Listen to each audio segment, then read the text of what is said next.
जनता की है। संविधान किसने बनाया है? संविधान हमने बनाया है। हमने बनाया ना, हमने तो बाबा साहब को पश्चिम बंगाल से भेजा संविधान सदस्य के रूप में, छत्तीसगढ़ से एक मिश्रा को भेजा। कौन भेजा? हम लोग भेजे, वोट दिए। अब मताधिकार भी बाबा साहब की वजह से हमको लाया, हमको मताधिकार को प्राप्त नहीं था। तो साथियों, संविधान में एक चीज है, एक वोट एक कीमत, एक व्यक्ति का जो अधिकार है, आज उसी से हमारा कुछ फर्क बना हुआ है। 2 साल पहले मध्य प्रदेश में एक जनजाति वाले हमारे भाई के ऊपर पेशाब कर दिया गया था, याद होगा आप लोगों को। शिवराज सिंह आके उसको पैर धोए थे, उसके घर में खाना खाए थे। क्यों? क्योंकि 5वें साल में उसके घर में वोट मांगने जाना है।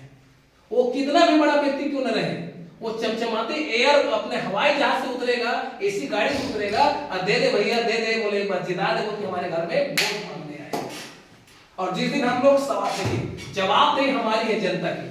बाबा साहब ने संविधान सभा में कहा था कि कल के डेट में कुछ होता है तो हम दोष अंग्रेजों को नहीं देंगे, संविधान हमने बनाया है तो दोष हमको अपने आप को ऊपर ही देना पड़ेगा कि हम कैसे संविधान को लागू करवा पा रहे हैं।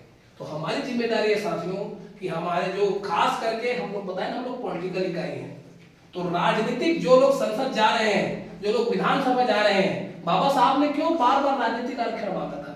कारण इसलिए था, बाबा साहब कहते थे कि जब तक हमको राजनीतिक अधिकार नहीं मिलेगा, हमारी सामाजिक हैसियत मजबूत नहीं होगी। हम अपने कष्टों को जिस तरह से दूर करेंगे, कोई दूसरा व्यक्ति हमारे कष्टों को दूर नहीं करेगा। ये कौमी सम्मेलन में बाबा साहब बोलते थे। इसलिए बाबा साहब राजनीतिक अधिकार के हिमायती थे। बाबा साहब चाहते थे कि यदि हम लोग राजनीति में जाएंगे तो जहां पर कानून बनते हैं वहां पर अधिकार रहेगा, तो हम अपने लिए कानून बना पाएंगे। लेकिन आज कैसा हो रहा है, जो लोग जीत के जा रहे हैं वो लोग बोलते हैं हम पार्टी के हैं। अरे भाई पार्टी के हैं तो 29 जनवरी सीट पे क्यों जा रहे हो जीत के? लेकिन साथियों, दिनों दिन ऐसी व्यवस्था आ रही है कि हमारे पास संविधान का होना, रिजर्वेशन का होना, आर्टिकल का होना कोई मायने नहीं रख रहा है। मैं एक उदाहरण देना चाहूंगा। देखिए साथियों, जितने भी सरकारी संस्था है उसमें तो आरक्षण देना पड़ेगा। अब इसका तोड़ क्या निकाले हैं पता है? 1991 में कानून आया, एलपीजी कानून, निजीकरण, उदारीकरण, वैश्वीकरण। पब्लिक इंटरप्राइजेस रिपोर्ट 2022 में रिपोर्ट पब्लिश किया है। 1991 से 2022 तक लगभग 300 से अधिक सरकारी कंपनियां निजीकरण के हाथों चली गई। और रिपोर्ट के मुताबिक 15 लाख सरकारी पद, 1 2 4 6 नहीं, 15 लाख सरकारी सेवा के पद एक झटके में खत्म हो गए हैं। उसमें हमारे हिस्से में 7.5 लाख पद आता, SC ST OBC के, ये पद चले गए। क्या मतलब आरक्षण का? साथियों, संविधान को बदलने के जो देश में चल रहा है ना, संविधान नहीं बदलेंगे कोई, ये लिख के ले लीजिएगा, आज का दिन याद रखिएगा। संविधान कोई नहीं बदलेगा, क्योंकि संविधान बदलेगा तो हमारा देश भी नेपाल और बांग्लादेश की तरह हो जाएगा। लेकिन हम लोग बहुत धैर्यवान हैं।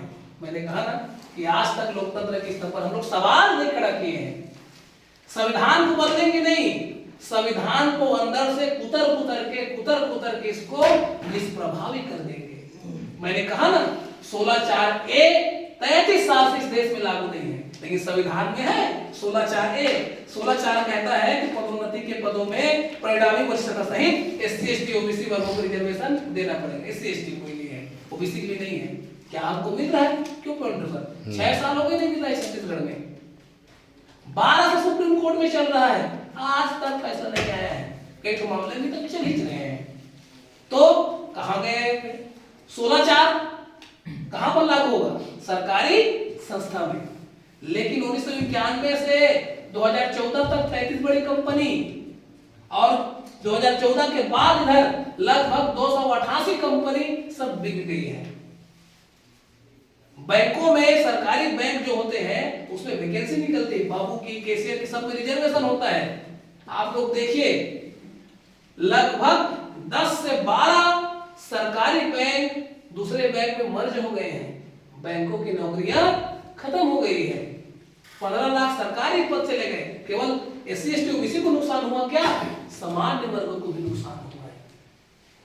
बजट तो हमारा तो ऐसी तैसी है। तो हमारे पास साथियों बेहतर संविधान तो है, इसमें सवाल तो नहीं है, लेकिन इसको अंदर से निष्प्रभावी करने का खेल हमारे यहाँ चला रहा है। और हम लोग किसमें व्यस्त है, छोटी छोटी चीजों में हम लोग